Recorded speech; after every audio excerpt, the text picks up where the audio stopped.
आज हम रिस्टेड फोर्टेड का चैप्टर 6 पढ़ने जा रहे हैं। सबक 5। अमीर लोग पैसे का आविष्कार करते हैं। पिछली रात मैंने लिखना बंद किया और अलेक्जेंडर ग्राहम बेल की जीवन पर आधारित एक टीवी कार्यक्रम देखा। बेल ने टेलीफोन का पेटेंट करवाया था और उनकी नई खोज की बहुत मांग थी। चूंकि उन्हें एक बड़ी कंपनी की जरूरत थी, इसीलिए वो उस समय की नामी कंपनी वेस्टर्न यूनियस के पास गए और उनसे कहा कि वे उनके पेटेंट और उनकी छोटी सी कंपनी को खरीद ले। वे पूरे पैकेज के $1,00,000 चाहते थे। वेस्टर्न यूनियन के अध्यक्ष ने यह सुनते ही त्योरिया चढ़ा ली और प्रस्ताव को ये कहकर ठुकरा दिया कि मांगी जाने वाली कीमत बहुत ज्यादा है। बाकी इतिहास है। खरबों डॉलर के उद्योग का जन्म हुआ और AT&T का जन्म हुआ। अलेक्जेंडर ग्राहम बेल की कहानी खत्म होने के बाद शाम के समाचार आ रहे थे। समाचार में एक स्थानीय कंपनी के स्टॉक में कटौती के बारे में एक खबर थी। कर्मचारी नाराज थे और शिकायत कर रहे थे कि कंपनी के मालिक ज्यादती कर रहे हैं। फैक्ट्री के सामने एक 45 साल का नौकरी से निकला गया मैनेजर अपनी पत्नी और 2 बच्चे के साथ खड़ा था और सुरक्षा गार्डों से अंदर जाने की इजाजत मांग रहा था ताकि वो मालिकों से यह विनती कर सके कि उसे नौकरी से ना निकाला जाए। उसने हाल ही में एक मकान खरीदा था और उसे डर था कि उसे मकान बेचना पड़ेगा। कैमरा उसके अनुनय विनय पर नजर गड़ाया था और पूरी दुनिया इसे देख रही थी। ये कहने की जरूरत नहीं है कि इसने मेरा ध्यान खींच लिया। मैं 1984 से व्यावसायिक रूप से पढ़ा रहा हूँ। ये एक बहुत अच्छा अनुभव और पुरस्कार रहा है। ये एक विचलित करने वाला काम भी है क्योंकि मैंने हजारों बच्चों को पढ़ाया है और मैंने सभी में एक बात देखी है जिसमें मैं भी शामिल हूँ। इसमें बहुत ज्यादा संभावनाएं होती है और हमें प्रकृति ने बहुत से उपहार दिए होते हैं, परंतु जो चीज हम सभी को पीछे धकेलती है वो है खुद के बारे में शंका। तकनीकी जानकारी की कमी के कारण हम पीछे नहीं रहते, बल्कि आत्मविश्वास की कमी के कारण पीछे रहते हैं। कई लोग पर इसका असर ज्यादा होता है। एक बार हम स्कूल छोड़ देते हैं तो हम सभी जानते हैं कि कॉलेज डिग्री के बाहर असली जिंदगी में अच्छे नंबरों से ज्यादा महत्वपूर्ण चीज की जरूरत के होने या अच्छे नंबर आने या का कोई खास महत्व नहीं होता। शैक्षणिक माहौल के बाहर असली जिंदगी में अच्छे नंबर से ज्यादा महत्वपूर्ण चीज की जरूरत होती है। इसे गट्स, बहादुरी, चालाकी, साहस, निरंतरता, प्रतिभा, जोखिम लेने की क्षमता इत्यादि के नाम से पुकारा जाता है। ये सत्य चाहे इसे किसी भी नाम से पुकारा जाए, कुल मिलाकर हमारे भविष्य पर स्कूल के नंबरों से ज्यादा असर डालता है।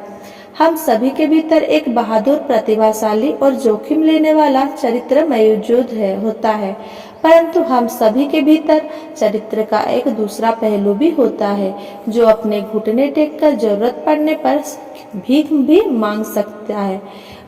मरीन कॉर्प्स के पायलट के रूप में वियतनाम में 1 साल रहने के बाद मुझे अपने भीतर छुपे इन दोनों चरित्रों के बारे में अंतरंग जानकारी मिली। दोनों में से किसी को भी बुरा नहीं कहा जा सकता, परंतु एक अध्यापक के रूप में मैंने यह जाना कि आदमी की प्रतिभा के सबसे बड़े दुश्मन है बहुत ज्यादा डर और खुद की क्षमताओं के बारे में शंका। ये देखकर मुझे दुख होता था कि कई विद्यार्थी जवाब जानते थे परंतु उनमें जवाब देने की हिम्मत नहीं थी। असली जिंदगी में स्मार्ट लोग आगे नहीं बढ़ पाते हैं, बहादुर लोग आगे बढ़ जाते हैं। मेरे अपने अनुभव में आपने फाइनेंशियल जीनियस के लिए तकनीकी ज्ञान भी जरूरी है और साहस भी। अगर आपको बहुत ज्यादा डर लगता है तो आपकी प्रतिभा का दमन होता है। मेरी कक्षाओं में मैं विद्यार्थियों को बहुत प्रेरित करता हूँ कि वे खतरे लेना सीखे, बहादुर बने और अपनी प्रतिभा के द्वारा अपने डर को ताकत और चतुराई में बदल ले। कुछ लोगों के लिए यह सिद्धांत काम करता है, जबकि कईयों को यह डरावना लगता है। मैंने यह भी जाना है कि ज्यादातर लोग पैसे के बारे में बहुत सुरक्षित खेल खेलना पसंद करते हैं। मैंने ऐसे सवाल भी सुने हैं, जोखिम क्यों लिए जाए, अपने फाइनेंशियल आईक्यू को विकसित करने का झंझट क्यों उठाया जाए, मैं पैसे की समझ क्यों विकसित करूं? और मैं जवाब देता हूं केवल इसीलिए ताकि आपके पास ज्यादा विकल्प हो। हमारे आगे बहुत बड़े परिवर्तन खड़े हुए हैं। जिस तरह मैंने इस अध्याय के शुरू में युवा आविष्कारक को अलेक्जेंडर ग्राहम बेल की कहानी बताई थी, आगे अमीर लोग पैसे का आविष्कार करते हैं। आने वाले सालों में उनकी तरह के कई और लोग होंगे। बिल गेट्स की तरह के सैकड़ों लोग होंगे और दुनिया भर में हर साल माइक्रोसॉफ्ट जैसी बहुत सी अत्यधिक सफल कंपनियां बनेगी और दिवालियापन, कंपनी बंद होने, स्टॉक निकालने की बहुत सी घटनाएं भी होंगी। तो आपको फाइनेंशियल आईक्यू विकसित करने के झंझट में क्यों पड़ना चाहिए? इसका जवाब कोई और नहीं दे सकता, आप खुद दे सकते हैं। परंतु मैं आपको बता सकता हूँ कि पैसा ऐसा क्यों करता है, मैं ऐसा क्यों करता हूँ। मैं इसीलिए ऐसा करता हूँ क्योंकि आज का युग सबसे ज्यादा रोमांचकारी युग है। मैं चाहता हूँ कि मैं परिवर्तन से डरने के बजाय उसका स्वागत कर सकूं। मैं चाहता हूँ कि मैं लाखों करोड़ों बनाने के बारे में रोमांचित रहूं, ना कि सिर्फ अपनी तनख्वाह बढ़ाने के बारे में। आज का युग सर्वाधिक रोमांचकारी समय है जो दुनिया के इतिहास में अद्भुतपूर्ण है। कई पीढ़ियों के बाद लोग इस युग को याद करते हुए ये कहेंगे कि ये कितना ज्यादा रोमांचकारी रहा होगा। इसे पुराने की मौत और नए की जन्म का युग कहा जाएगा। इस युग में बहुत उथल पुथल भी और रोमांच भी था। तो अपने फाइनेंशियल आईक्यू को विकसित करने का झंझट क्यों उठाया जाए? क्योंकि अगर आप ऐसा करते हैं तो आप ज्यादा अमीर हो जाएंगे, और अगर आप ऐसा नहीं करते हैं तो आगे आने वाला समय आपके लिए डरावना होगा। उस समय आप बहादुरी से आगे बढ़ने वाले लोगों को सफल होते देखेंगे और पुराने सिद्धांतों से जकड़े रहने वाले लोगों को असफल होते देखेंगे। 300 साल पहले जमीन ही संपत्ति थी, इसीलिए जिस आदमी के पास जमीन थी उसके पास संपत्ति थी। फिर फैक्ट्रियां आई, उत्पादन शुरू हुआ और अमेरिका ने अपना दबदबा बना लिया। उद्योगपति के पास संपत्ति आ गई। आज सूचना का युग है, इसीलिए जिस आदमी के पास जितनी ज्यादा और जल्दी सूचना आ जाती है वह अमीर हो जाता है। समस्या ये है कि सूचना दुनिया भर में प्रकाश की गति से उड़ रही है। इस नई संपत्ति को सीमाओं और दायरों में नहीं बांधा जा सकता। जिस तरह जमीन या फैक्ट्रिया को बांधा जा सकता था, परिवर्तन ज्यादा तेज और नाटकीय होंगे। नए करोड़पतियों की संख्या में नाटकीय बढ़ोतरी होगी। ऐसा भी लोग होंगे जो पीछे छूट जाएंगे। आज मैं इतने सारे लोगों को संघर्ष करते देखता हूँ और प्राय ज्यादा कड़ी मेहनत करते देखता हूँ, और ऐसा सिर्फ इसीलिए होता है क्योंकि वे पुराने विचारों के कस कर पकड़े रहते हैं। वे चाहते हैं कि चीजें उनके हिसाब से हो। वे परिवर्तन का विरोध करते हैं। मैं ऐसे लोगों को जानता हूँ जिनकी नौकरी छूट गई है, घर बिक गया है, और वे इसके लिए टेक्नोलॉजी या अर्थव्यवस्था या अपने बॉस को दोष देते हैं। दुर्भाग्य से उन्हें ये महसूस ही नहीं होता कि बन जाते हैं, और ऐसा इसीलिए होता है क्योंकि वे यह जान ही नहीं पाते कि वे भी समस्या का कारण हो सकते हैं। पुराने विचार उनके सबसे बड़े विरोधी हो। जो विचार पुराने जमाने में संपत्ति था वो आज इसीलिए नहीं है क्योंकि जमाना आगे बढ़ चुका है। एक दोपहर में अपने द्वारा इजाद किए गए बोर्ड गेम कैश फ्लो से शिक्षा दे रहा था। मेरा एक दोस्त किसी को अपने साथ लेकर आया था ताकि वो भी सीख सके। दोस्त की दोस्त का हाल ही में तलाक हुआ था। तलाक के मुकदमे में उसके हाथ बुरी तरह जल गए थे और वह अब कुछ जवाब ढूंढ रही थी। उसके मित्र को लगा कि शायद इस खेल से उसे कुछ सीखने को मिलेगा। इस खेल को इस तरह से बनाया गया है ताकि लोग यह सीख सके कि पैसा किस तरह काम करता है। खेलने के दौरान वे इनकम स्टेटमेंट और बैलेंस शीट के आपसी संबंध के बारे में सीखते हैं। वे सीखते हैं कि किस तरह दोनों के बीच कैश का फ्लो होता है और किस तरह पैसे की राह में आपको अपनी संपत्ति वाले कॉलम से निकलने वाली मासिक कैश फ्लो को बढ़ाना होता है ताकि यह आपके मासिक खर्च से ज्यादा हो जाए। एक बार आप इसे हासिल कर लेते हैं तो आप चूहा दौड़ से बाहर निकल जाते हैं और तेज राह पर चल पड़ते हैं। जैसा मैंने कहा है, कुछ लोग इस खेल से नफरत करते हैं, कुछ इससे प्रेम करते हैं और कुछ इसका मतलब ही नहीं समझ पाते। इस महिला ने कुछ सीखने का बहुमूल्य अवसर खो दिया। शुरुआती राउंड में उसने एक डूडेड कार्ड खींचा जिस पर एक नाव बनी हुई थी। पहले तो वह खुश हुई, अरे मेरे पास तो एक नाव है। फिर जब उसके मित्र ने यह बताया कि किस तरह आंकड़े उसके इनकम स्टेटमेंट और बैलेंस शीट पर काम करते हैं, तो वह कुंठित हो गई, क्योंकि उसे गणित जरा भी पसंद नहीं था।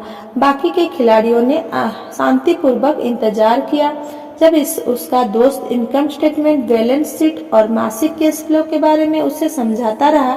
अचानक जब उसने यह जान लिया कि आंकड़े किस तरह काम करते हैं, तो उसे यह जानकर झटका लगा कि उसकी नाव उसे जिंदा खा रही है। बाद में वो डाउनसाइज हो गई और उसे एक बच्चा भी हो गया। यह उसके लिए एक भयानक खेल साबित हुआ। कक्षा के बाद उसका दोस्त आया और उसने मुझे बताया कि वो बहुत विचलित है। वो कक्षा में निवेश के बारे में सीखने के लिए आई थी और उसे ये बहुत मूर्खतापूर्ण लगा था कि इतने बेकार खेल को खेलने में इतना ज्यादा समय बर्बाद किया जाए। अमीर लोग पैसे का आविष्कार करते हैं। उसके ने उसे यह समझाने की कोशिश की कि अपने भीतर कर देखे कि क्या ये खेल उसके किसी अंदरूनी पहलू को उजागर कर रहा था। इस सुझाव पर उस महिला ने अपना पैसा वापस मांग लिया। उसने कहा कि यह विचार मूर्खतापूर्ण है कि कोई खेल किसी के अंदरूनी पहलू को उजागर करता है। उसका पैसा तत्काल वापस कर दिया गया और वापस चली गई। 1984 से मैं करोड़ों कमा रहा हूँ और सिर्फ इसीलिए कमा रहा हूँ क्योंकि स्कूल सिस्टम यह नहीं सिखाता जो मैं सिखा रहा हूँ। स्कूल में ज्यादातर शिक्षक भाषण देते हैं। अपने छात्र जीवन में मुझे भाषण से चिढ़ थी। मुझे बहुत जल्दी बोरियत हो जाती थी और मेरा दिमाग इधर उधर भटकने लगता था। 1984 में मैंने खेल में शिक्षा देना शुरू किया। मैंने वयस्क विद्यार्थियों को प्रोत्साहित किया कि वे इन खेलों को ज्ञान बढ़ाने के इस पहलू से देखें कि वे क्या जानते थे और उन्हें क्या सीखना चाहिए। सबसे महत्वपूर्ण बात यह है कि इस खेल में आदमी के व्यवहार पर भी प्रकाश पड़ता है। ये एक तत्कालिक फीडबैक सिस्टम भी है। टीचर लेक्चर दे, इसके बजाय खेल एक व्यक्तिगत लेक्चर बन जाता है जो आपके लिए ही बनाया गया है। उस महिला के मित्र ने बाद में मुझे पूरी बात बताने के लिए फोन किया। उसने कहा कि उसकी मित्र अब शांत थे। शांत होने के बाद उसने खेल और अपने जीवन के बीच में कुछ आपसी संबंध भी महसूस किए हैं। हालांकि उसके और उसके पति के पास नाव नहीं थी, परंतु उनके पास बाकी सब चीज थी। वो अपने तलाक के बाद बहुत नाराज थी। उसका पति एक कम उम्र की महिला के साथ भाग गया था और 20 साल के वैवाहिक जीवन के बाद उनके पास दौलत के नाम पर बहुत कम सामान था। उनके बीच बांटने के लिए लगभग कुछ भी नहीं था। 20 साल की उनकी शादीशुदा जिंदगी में मजा बहुत आया था, परंतु उन्होंने केवल टूडेट ही इकट्ठे किए थे। उसने ये महसूस किया कि आंकड़ों पर उसका गुस्सा इनकम स्टेटमेंट और बैलेंस शीट पर इसीलिए था क्योंकि वह उन्हें समझ नहीं पा रही थी। उसका ये मानना था कि पैसे धेले का हिसाब कितना रखना पुरुष का काम है। वो घर संभालती थी और उसका पति पैसों को संभालता था। उसे अब यह पक्का भरोसा हो चुका था कि उनकी शादी के आखिरी 5 सालों में उसके पति ने उससे पैसे छुपाए थे। वो इस बात पर खुद से नाराज थी कि उसे ये पता ही नहीं चला था कि पैसे कहाँ गया है और ये भी पता नहीं चला था कि उसका किसी दूसरी औरत के साथ संबंध बन चुका है। बोर्ड गेम की तरह दुनिया भी तत्काल फीडबैक देती है। अगर हम ज्यादा ध्यान दें तो हम ज्यादा सीख सकते हैं। कुछ समय पहले की बात है, मैंने अपनी पत्नी से कहा कि धोबी ने मेरे पैंट को सिकोड़ दिया है। मेरी पत्नी धीमी से मुस्कुराई और उसने मेरे पैंट में उंगली गड़ाते हुए मुझे बताया कि पैंट नहीं सिकुड़ा है बल्कि कोई और चीज फैल गई है। इसमें कैश फ्लो नामक ये खेल हर खिलाड़ी को व्यक्तिगत फीडबैक देने के हिसाब से तैयार किया गया है। इसका लक्ष्य आपको विकल्प प्रदान करना है। अगर आप नाव वाला कार्ड निकालते हैं और ये आपको कर्ज में डाल देता है तो सवाल ये उठता है, अब आप क्या कर सकते हैं? आपके पास कितने फाइनेंशियल विकल्प मौजूद है? यही खेल का लक्ष्य है।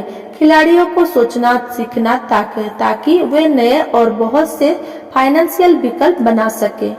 मैंने 1000 से ज्यादा लोगों को ये खेल सीखते देखा है। वे लोग जो इस खेल की चूहा दौड़ से सबसे जल्दी निकल जाते हैं, उन्हें अंकों की समझ होती है और उनके पास रचनात्मक फाइनेंशियल दिमाग होता है। वे बहुत से फाइनेंशियल विकल्पों को देख सकते हैं। जिन लोगों को सबसे ज्यादा समय लगता है वह ऐसे लोग होते हैं जिन्हें अंकों की समझ नहीं होती और जिन्हें प्राय निवेश की ताकत का एहसास नहीं होता। अमीर लोग प्राय रचनात्मक होते हैं और सोच समझकर खतरे उठाते हैं। कैश फ्लो खेलने वाले कई ऐसे भी लोग होते हैं जो इस खेल में बहुत सा पैसा तो कमा लेते हैं, परंतु उन्हें यह नहीं पता होता कि वे इस पैसे का क्या करें। उनमें से ज्यादातर असली जिंदगी में भी आर्थिक रूप से सफल नहीं होते।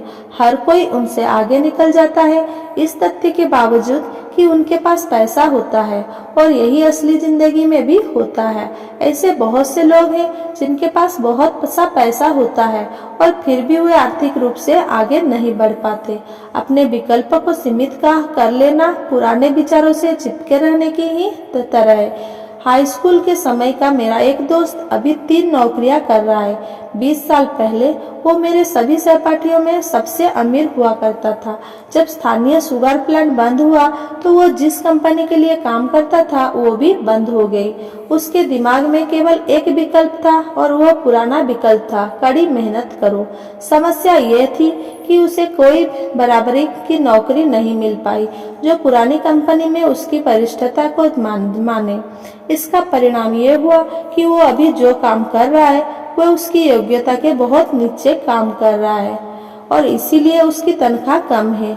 उसे जिंदा रहने के लिए जितना पैसा चाहिए उतना कमाने के लिए उसे 3 नौकरियां करनी पड़ रही है। मैंने कैश फ्लो खेलने वाले लोगों को यह शिकायत करते सुना है कि सही मौका देने वाले कार्ड उनके पास नहीं आ रहे हैं, इसीलिए वे जहाँ के तहाँ बैठे रहते हैं। मैं ऐसे लोगों को जानता हूँ जो असली जिंदगी में भी ऐसा ही कहते हैं।